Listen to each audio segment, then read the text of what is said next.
Hi, in this video I will show you how to transmit encoded or encrypted email and password combinations from client to server in a React application. So what you see here as an example is a small sample code where we have an email and a password, and as soon as I push the login, then the client side will encode its email and the password, also encoding, and send it to the server. And on the right side we see now my C# ASP.NET controller, and the yellow bar or breakpoint now at the position shows that the email, in this case the example at example.com, which was sent by data email. So this is a controller and it comes in by login. It decrypts it takes the word from there and then it's decrypting. So this one is encrypting and this one is decrypting, and we do it by AES. So this is an AES encryption, and we have also we are using CBC. So CBC is the secure way, and this is just now sample code. And finally, I've also to say, okay, we need here a key. We need a vector, which is like a second key, and then we need the mode, which is CBC, called CBC, not the light one. So it's not it's safe encrypted, and we have the padding mode. Padding mode means if there's something trailing also, then that's PKCS7. Now to the server to the client code. In here we have I created a small application in React, and then I'm just closing this one to show you the code. What I did is I created a new app. That's what we see here in the bottom. Create React app, and then encrypt login by npx. So that's the command for creating an application. Then I took the app and dropped all that code in, and I will explain you the code. And it's also pretty nice to know that the code comes from, in some parts, comes from ChatGPT. So I asked ChatGPT, give me a safe code, and some parts were missing, but in overall everything was okay. So the code comes from here, and it says, okay, create me a React, and then include Crypto.js, which is common. So this was done by install Crypto.js. And then we have that's now React code, which says create a variable and set the variable in the start moment, initialize this one with example at example.com. Then we need a client code and a client key and a vector variable. This one is 16 bytes and this one is 32 bytes characters for an AES 256, and 60 bytes for the encryption vector. It's not the encryption, something else. So these two variables are now on the client. You shouldn't keep that stuff on as a code hard encoded on the client, but that's not the point for this example. The example should show that it works, that the encryption works, and encryption in this case, and then decryption on the other side. So we have here the key and the IV variable.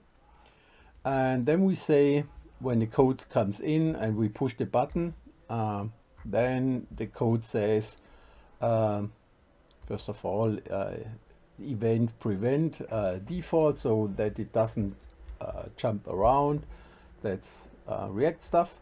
And then it says, create me a variable or a constant encrypted email by the crypto import.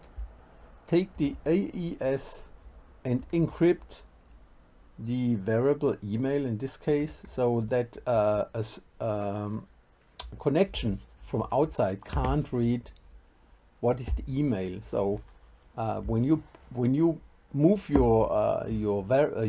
whenever you send it, and if there's somebody, some Russians or Chinese companies, some hackers are inside there, then they listen on, whenever you send this one, they listen from the outside what the email is. Whenever it matches the word email or something like this, then they listen on it, and then they take the password and then they hack it.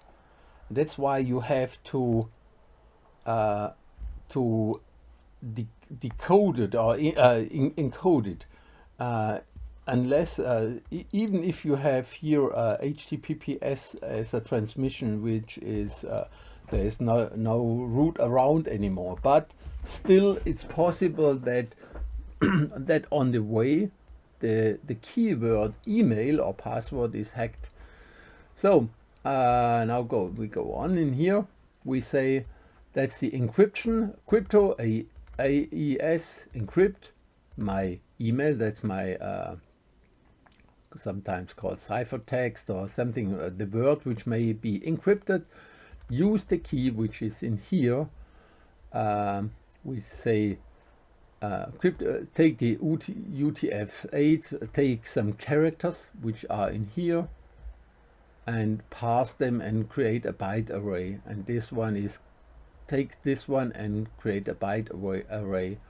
And then these two are dropped in here. That's the key. And then the additional parameters or settings. IV, take the IV from here. This byte array, take the padding, define it as PKCS7 or any other stuff, but always server and client the same. And then the mode, CBC.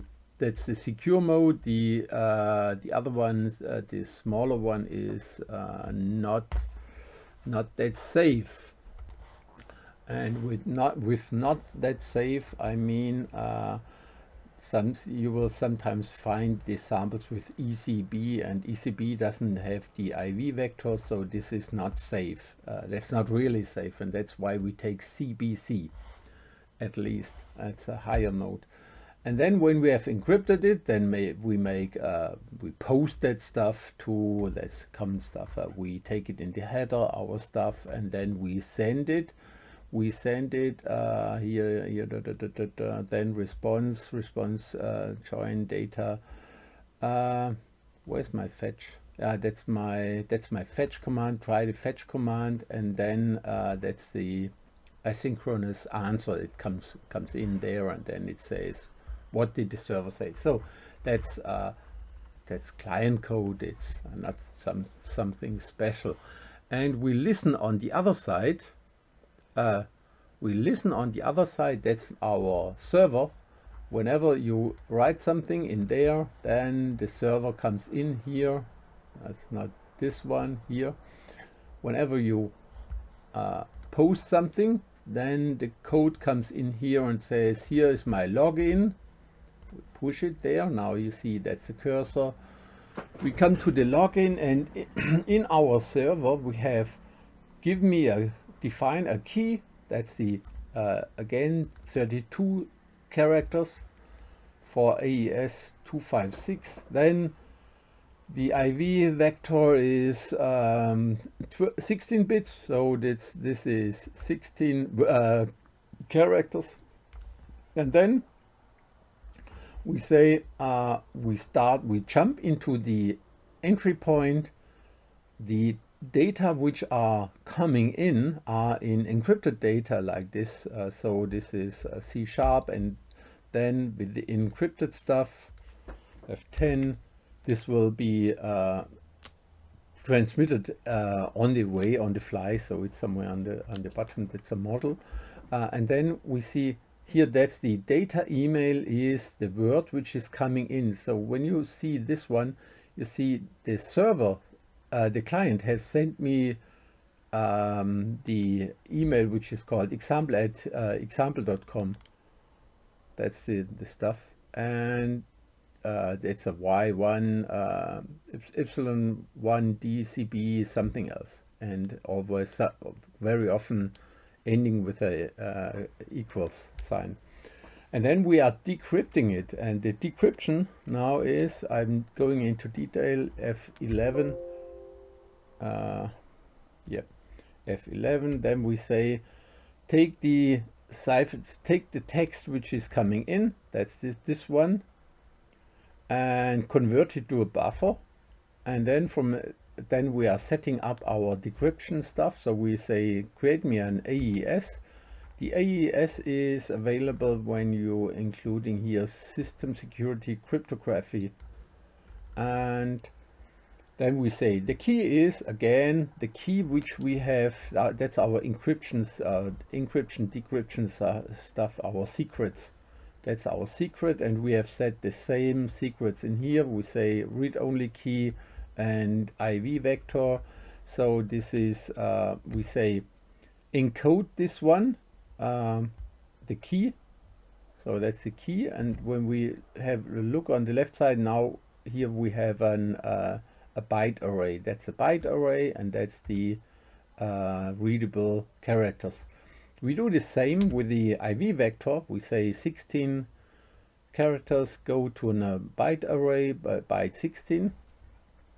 CBC, and then the padding mode, the same padding mode, and then there comes decryption and memory stream, stream reader, something else, you know, it's always drop that stuff in there. It should work. And now we do it goes out, and finally when the server stuff comes back, then you see it, the result is on the left side, and now we have email is the same as the sended email. I've written, and now finally you going on there, and behind there will be the same. Yeah, and we also may be able to set it here in our client code. The client code, you see that it's always like this. You go into your browser, you go to server, to your source, and inside the source you will find your files. Where's it? Here's our source. Can't find it at the moment, but it's there. What am I doing wrong? My React app. I can't explain it at the moment. I can't find it. Let's do it again. That's my source. Something is missing. I assume the server is not running. Let's see. Yeah, that's why it's not running. So we start it again, and then we have it. So that's why it was not shown. It will be there afterwards. Now that's the F12, and you have the same in here. You have your source files, and the source files inside there. I dropped everything in our example, and there we have the same. We say login. Now you see it takes that stuff, and now it's encrypted. You see the encrypted stuff is something, the epsilon1 DCB something else. So that's the encryption, and I've written all that code into I dropped it onto my website, one of my websites, and the link will be below the video. You may take that code, simply take the login stuff in React, and take the ASP stuff also from there, and create a new controller and drop it in there. And you have seen both codes work. And for your interest is that I was using the ChatGPT. So this was ChatGPT, and inside my ChatGPT I have said, okay, here we are. I asked him, hey, my dear ChatGPT, give me a secure transmission. And there were some lines wrong, but I fixed that, and you have seen the correct code now on the video.